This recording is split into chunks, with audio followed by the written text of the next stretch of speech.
He was kidnapped in May. He was a teacher at the international school in Benghazi. We don't really know that much about him. We don't really know who took him. There was a news blackout and little really was known about his kidnap at all. This was a blackout at the request of the Foreign Office. In late August, August 28th, a video did appear on YouTube of him, and I think we can see some of that video now from that period. My name is David Richard Bolam. I am a British UK citizen. I am a teacher. My health is good at the moment. I have been here a very long time. I understand the Americans have released some prisoners to allow an American citizen to go home. I ask the British government and Prime Minister David Cameron, please, please, please do the same to allow me to go home back to my family. And I ask my family and friends and anyone else who hears this, please, can you do something to let the government understand I need to go home soon? Please, please do something to help me. Today's date is the 28th of August 2014.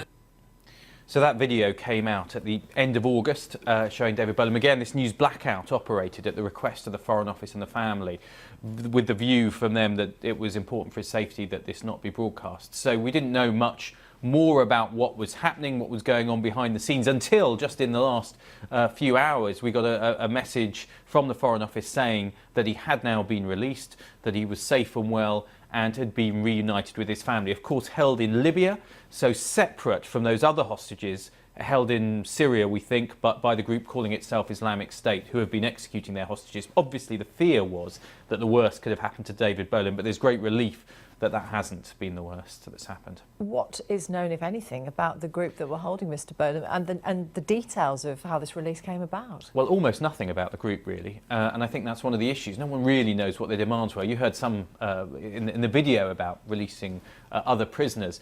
I think there was always the suspicion that this was perhaps as much criminal, perhaps looking for some kind of ransom or a deal. That was always the suspicion, rather than it being ideological in the way that the group Islamic State has been holding hostages and using them, for instance, for propaganda in a slightly different way. Now, we don't know about whether there was any kind of deal done. The Foreign Office says the British government does not pay ransoms, that is a hard policy. We understand that maybe local political factions were involved in securing David Bolam's release. That seems to have been possible. Whether they did some kind of deal, that's possible with the people who are holding him, but as I said, it's all pretty murky and we don't really have that many more details at this time.